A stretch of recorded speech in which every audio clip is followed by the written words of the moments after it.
মজলিস করছে।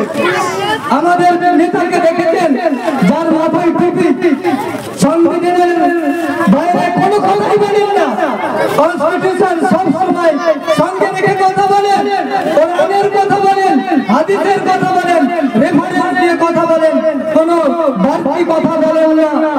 বলেন না যে মুসলিমদেরকে বাংলাদেশে পাঠিয়ে দেবো, মুসলিমদেরকে পাকিস্তানে পাঠিয়ে দেবো।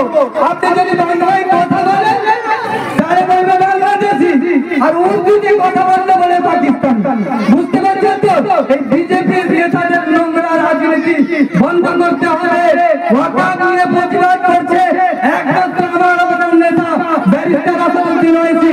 যদি পার্লামেন্টে আমাদের নেতা যদি যায় গিয়ে ওই আপনার স্পিকারের সামনে বিল ছুড়ে আবার মারবে, যদি আমরা এই বিধানসভা থেকে আমাদের এমএলএ পাঠাতে পারি পরিষ্কার ভাবে স্পিকারকে বলে দেবে, মাননীয় স্পিকার সাহেব আপনার এই বিল আমরা মানি না, সেই বিল ছিঁড়ে তার মুখের উপর ছুড়ে দেবে।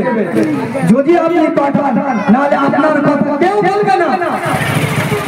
ক্ষমতা নিয়ে তার নিজের রাজনীতিটা এমন হওয়া উচিত ছিল সমাজের জন্য। রাজনীতি মানে সমাজ সেবা, কিন্তু এই সমাজ সেবার কথাটাকে আমরা নিজের স্বার্থের জন্য ব্যবহার করতে শুরু করেছি। তো আমাদেরকে ঘুমিয়ে ফেললে হবে না।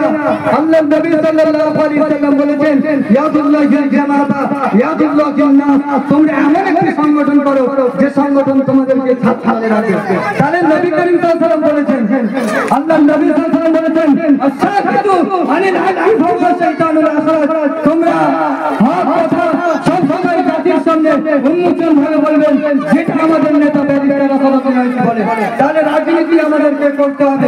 রাজনীতি আপনাকে সুফল দেবে, রাজনীতি আপনাকে সুফল দেবে, একমাত্র কোনো ব্যক্তি আপনাকে দিতে পারবে না। আপনি মদের বিরুদ্ধে বিল আনতে পারবেন, ইমাম সাহেব জুমার দিন প্রতিদিন বক্তব্য রাখবে, কিন্তু মদ বন্ধ হবে না। হবে এলাকায় কিন্তু কি বন্ধ হবে? থানা আপনার কথা শুনবে, পুলিশ আপনার কথা শুনবে, স্টেট পুলিশ আপনার কথা শুনবে। আপনি যখন রাজনীতি করবেন, ক্ষমতা আসনে বসবেন, পুলিশের ক্ষমতা বাধ্য হবে শুনতে।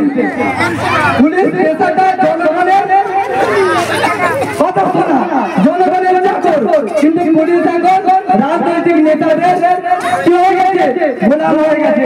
আপনি যদি রাজনীতি করেন তখন দেখুন পুলিশ আপনার কথা শুনতে বাধ্য। তাহলে আমাদেরকে রাজনীতি করতে হবে, সত্য রাজনীতি করতে হবে, ব্যারিস্টার হতে হবে, আমাদেরকে ডক্টর হতে হবে, ইঞ্জিনিয়ার হতে হবে, পুলিশ হতে হবে, আমাদের এই মজলিসের নেতৃত্ব হতে হবে। তাহলে আপনি সত্য কথা বলতে পারবেন, আপনার জাতির কথা ভাবতে পারবেন, এবং আমাদেরকে সবসময় এই কলম নিয়ে চলতে হবে।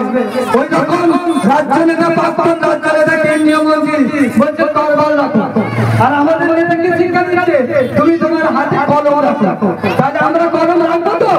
রাখবো ইনশাআল্লাহ। কলম রাখবো, কলম আপনাকে আগিয়ে দেবে, কলম আপনাকে পৌঁছে দেবে, ওই তরবাল আপনাকে পৌঁছাতে পারবে না। তরবাল যে নিয়েছে আবু জাহলকে ধ্বংস করেছে, আবু লাহাবকে ধ্বংস করেছে, মুহাম্মদ সাল্লাল্লাহু আলাইহি ওয়াসাল্লামের সাহাবীরা কলম তুলে নিয়েছে, আল্লাহ তাদেরকে জিনা ধরে ঘিরে ভালো দিয়েছে। আর আমি বেশি কথা বলবো না, এখন আপনাদের সম্মুখে কথা বলবেন আমাদের জেলা প্রেসিডেন্ট ডক্টর রফিকুদ্দিন সাহেব, তারপরে ইমরান সাহেব কথা বলবেন।